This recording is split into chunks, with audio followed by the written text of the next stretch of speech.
नहीं, एक बार आपने ताकत दिखाई, एक बार में सबको पता लगा कि इनको मत छेड़ना। एक बार आपने ताकत दिखाई थी 2 अप्रैल को। मैं इस मध्य प्रदेश की भूमि को नमन करता हूँ। ये क्रांतिकारियों की भूमि है, इतिहास गवाह है। बुंदेलखंड हो, ग्वालियर हो, मुरैना हो, डबरा हो, आप लोगों ने 2 अप्रैल का आंदोलन भी अपने खून से सींचने का काम किया। आपका कोई तोड़ नहीं है मेरे बहुजन समाज के लोगों। मैं आपसे ये कहने आया, आप ये बताओ पूरी ईमानदारी से, जब ही आपके अधिकारों के खिलाफ आंदोलन इस प्रदेश में हुआ, क्या कोई नेता आपके पक्ष में बोला? अपने सच्चे मन से हाथ उठाए बताओ, बोला है नहीं बोला? नहीं बोला ना। यानी कि अगर आपके अधिकार छीन में जाएंगे तो नेताओं को फर्क नहीं पड़ता ना। पहली बात, जब आप मेरे परिवार का यह अपमान हुआ इसी छतरपुर की धरती पे, और एक गुंडा मेरे परिवार को अपमानित करता है, डराने का काम करता है, आप बताओ कोई नेता बोला आपके पक्ष में जब तक बीमारी नहीं खड़ी हुई? यानी कि जिन्हें आपके मान सम्मान से भी मतलब नहीं, जिन्हें आपके वजूद से भी मतलब नहीं, आपको उनको ताकत देनी भी बंद करनी पड़ेगी मेरे बहुजन समाज के लोगों, वरना वो आपसे ताकत लेंगे। देखो, गौर करो मेरी बात पे, आप जिसको वोट दोगे वो ताकतवर होगा, ठीक है? जो ताकतवर होगा वो अपने बच्चों को ताकतवर करेगा। आप मुझे वोट दोगे, कौन ताकतवर होगा? मैं ताकतवर हूंगा तो तरक्की किसकी होगी बताओ?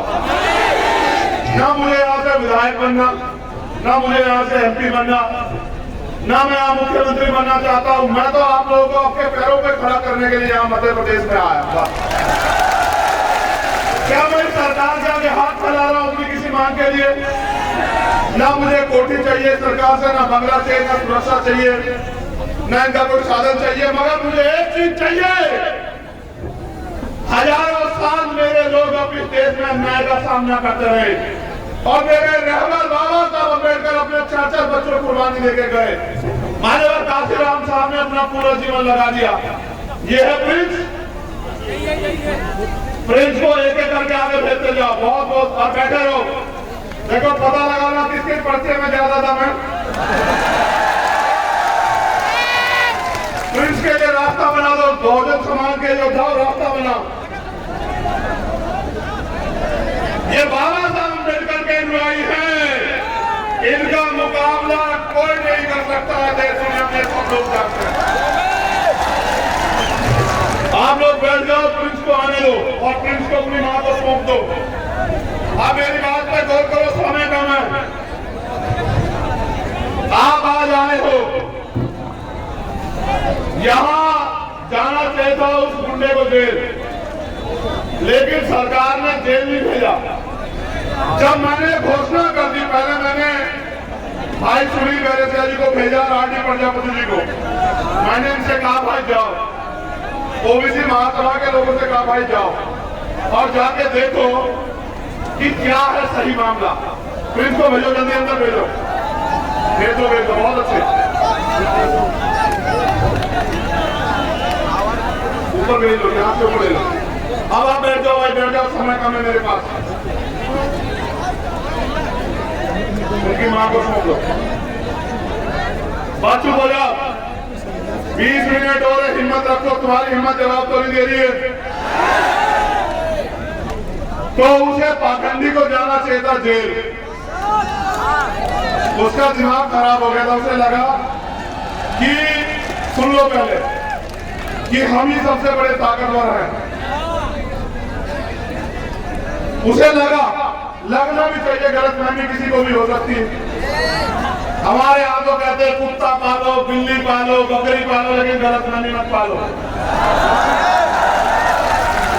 तो उसे गलतफहमी हुई कि वो शराब के नशे में गया और पट्टा पिस्टल जो भी हो वो लहराते हुए उसने हमारे लोगों को अपमानित किया, हमारे परिवार को बेइज्जत किया, हमारे लोगों को गालियां दी, हमारी बहन की शादी को डिस्टर्ब किया, उनको धमकाया।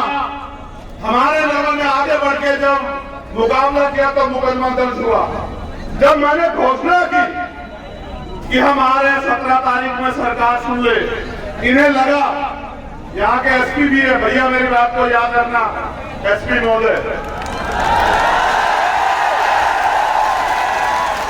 जिस दिन सरकार बदलेगी मुख्यमंत्री नहीं बजाएगा आपको। कानून के डंडे में बहुत ताकत है, कभी हमारी कभी तुम्हारी, याद रखना। मेरे लोग भी तुम्हारी इस चोट का जवाब वोट से देंगे, याद रखना। गौर करो, गौर करो मेरे नौजवान सिपाहियों, मेरे योद्धाओं। उनको पता था कि जब चंद्रशेखर आके लड़ेगा तो वो कहेगा 360 में पर्चा दर्ज क्यों नहीं किया।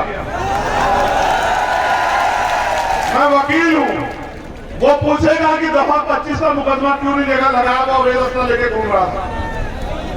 बाबा जी ने हमारे परिवार को बुलाया, डरा, परिवार भी डर गया, क्योंकि बहुत ताकतवर व्यक्ति है। मुख्यमंत्री उनके यहाँ बैठे रहते हैं, आईजी डीआईजी एसपी उनके यहाँ बैठे रहते हैं, उनको लगा इनके सामने कौन लड़ेगा। लेकिन जैसे ही ये नीले पट्टे वाले, पीले पट्टे वाले उनके पास पहुंचे, फिर उसने कहा कि नहीं, टॉर्च नहीं, कट्टा था। फिर उसने कहा कि नहीं, उस पाखंडी को जेल में होना चाहिए। इन्होंने जानबूझ के, इससे पहले मैं आ जाऊं और मैं 360 और दफा 25 ऐड कर रहा हूं और फिर उसको बेल भी मिलेगी, इन्होंने संविधान से डर के उसको गिरफ्तार कराया और फिर उसको न्यायपालिका में हस्तक्षेप करके उसको बेल दिलवा दी। और लोग कहते हैं कि एससी एसटी का मुकदमा, कहाँ था एससी एसटी का मुकदमा, उसको तो बेल मिल गई। एक आदमी पूरे समुदाय का अपमान करे, ये चाचा खड़े हैं उनके, एक आदमी पूरे समुदाय को गाली दे, मेरे हाथ बांध रखे संविधान ने, याद रखना।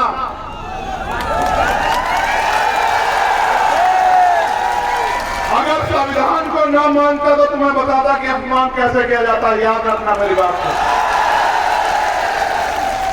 बाबा साहब अम्बेडकर का खून हूं, संविधान को मानता हूं, इसलिए मैंने कहा कि संवैधानिक रूप से लड़ेंगे। लेकिन आपने देखा कि जब आपके पास राजनीतिक ताकत नहीं है तो किस तरह से आपका अपमान करने वाला व्यक्ति भी घर में आराम से जाकर सोता है। देखा नहीं देखा? और जब निर्दोष था मेरा भाई आरडी प्रजापति, उसके 1000 पुलिस वाले, वो बता रहा है कि मेरा इनकाउंटर, याद रखना आरडी प्रजापति, तुम्हारी तरफ चलने वाली हर गोली के सामने चंद्रशेखर आजाद खड़ा, याद रखना। और मैं आपसे भी कह रहा हूं, शासन प्रशासन के लोगों, गुंडों पे कार्रवाई करो, हम नहीं आपको बोलेंगे। अपराधियों पे कार्रवाई करो, हम नहीं बोलेंगे। बहन बेटी के अपमान करने वाले पे कार्रवाई करो, हम आपके साथ खड़े हैं। लेकिन अगर सत्ता के नशे में हमारे लोगों, निर्दोष लोगों पे कार्रवाई करोगे तो आपके दफ्तरों पे ताले लगा के ये असंवैधानिक काम आपको नहीं करने देंगे कुर्सियों बैठ के, ये बिना सत्ता के आपसे कह रहे हैं। मैं चाहता तो ये सभा यहाँ नहीं, ये एसपी साहब के दफ्तर के बाहर होती, उनको एहसास हो जाता मुकाबला के। अब एक और बात सुनो, गौर करो, जब तुम पे ताकत नहीं है, मैंने कहा कि हम आदिवासी भाई को मुख्यमंत्री बनाएंगे। इन्होंने मेरे आदिवासी एक बहन को, उसके साथ अन्याय हुआ वहां इंदौर गांव में, उसकी हत्या कर दी गई। कितनी लाशें उठाओ वहां, मुझे बताओ। हत्या करने के बाद जब हमारे लोग प्रोटेस्ट करने के लिए आए सड़क पे तो गोली चला दी, एक भाई की जान चली गई, कई भाई घायल है। जब हमने आईजी से पूछा तो उन्होंने कहा हमने आदेश नहीं दिए। यहां प्रोटेस्ट तो सारी जाति धर्म के लोग करते हैं, गोलियां हमारे सीने पे क्यों? इसका जवाब इस सरकार को देना पड़ेगा। आदिवासियों की हत्या हम लोग नहीं बोले देंगे, सरकार को जवाब देना। आपने देखा कि सत्ता के संरक्षण में किस तरह गुंडे खुलेआम घूमते हैं और किस तरह हमारे निर्दोष लोगों पे गोलियां चलाई जाती है। मैं आपसे पूछना चाहता हूं, क्या आप मध्य प्रदेश में गुलाम हैं?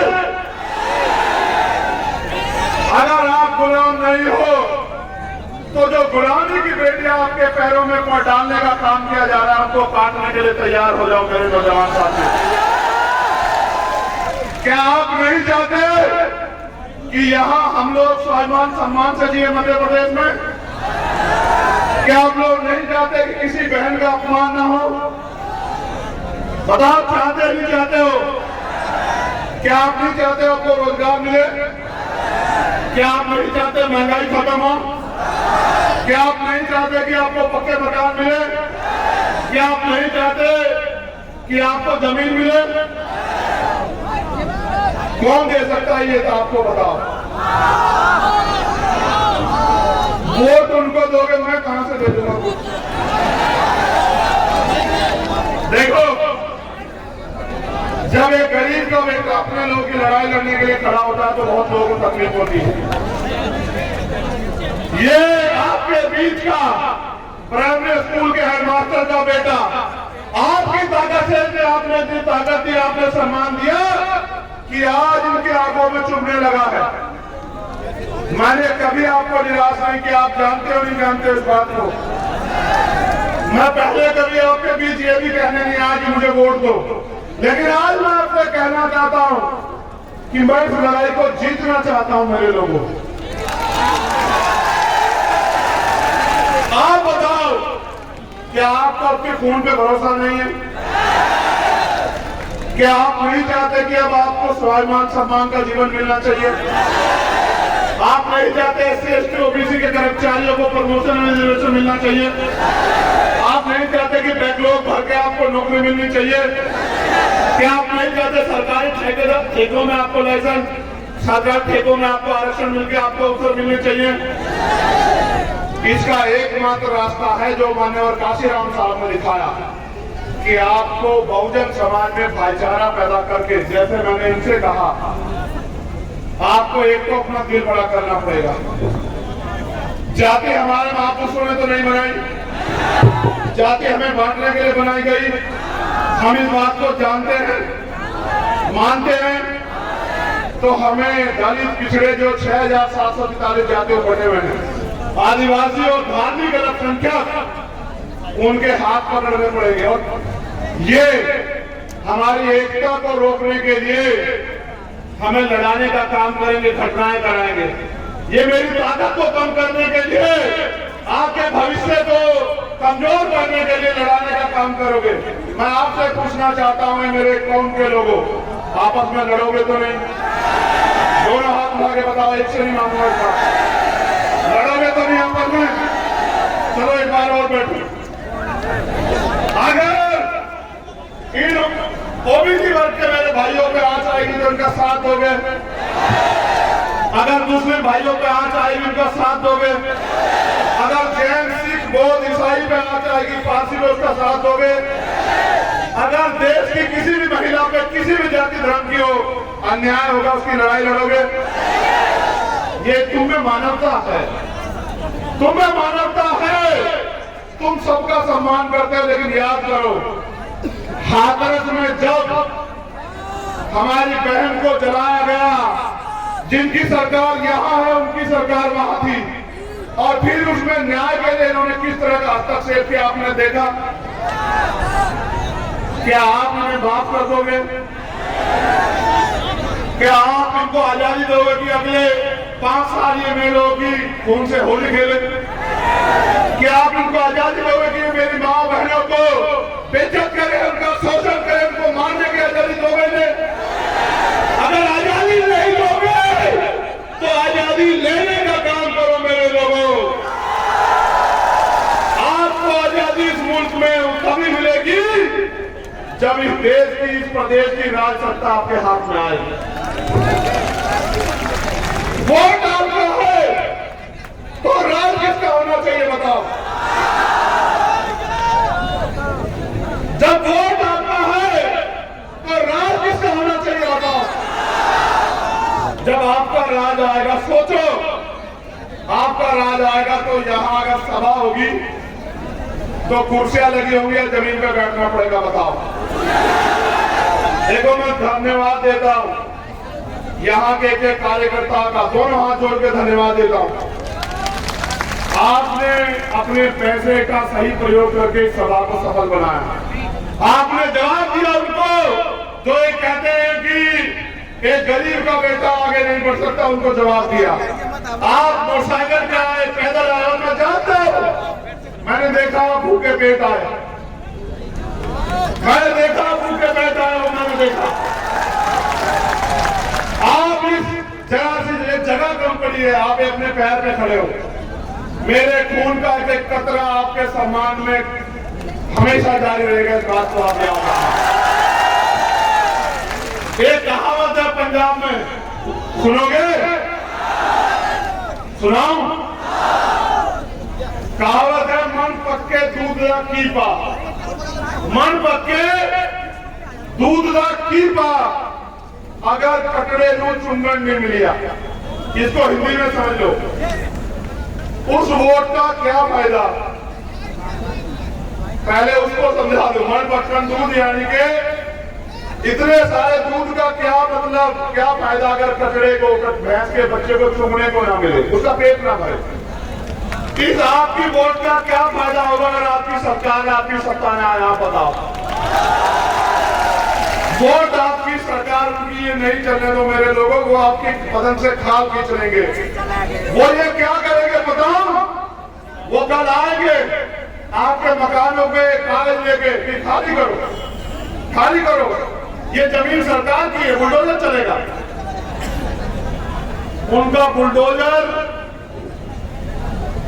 वो भी जवाब देंगे।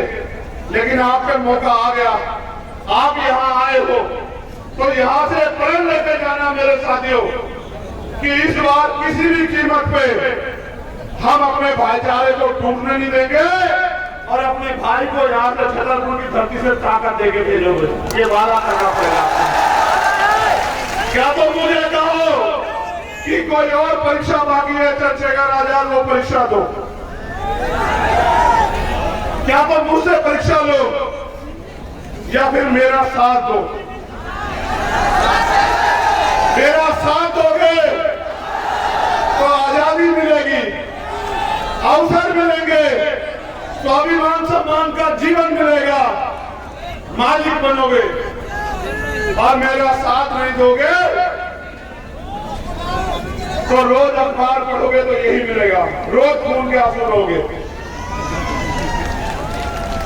निकलो गांव में, मीटिंग करो, जाओ, मेरी बहनों को, माओ को बताओ कि अब उनके बच्चे, उनका खून मैदान में है, अब उनके सम्मान के साथ समझौता नहीं होने देंगे।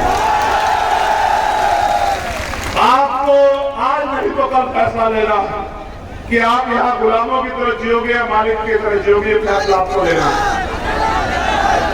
मैं धन्यवाद देता हूँ हमारे एक एक कार्यकर्ता, नेता, साथी और समाज सेवी को, अपनी बहनों को स्पेशली।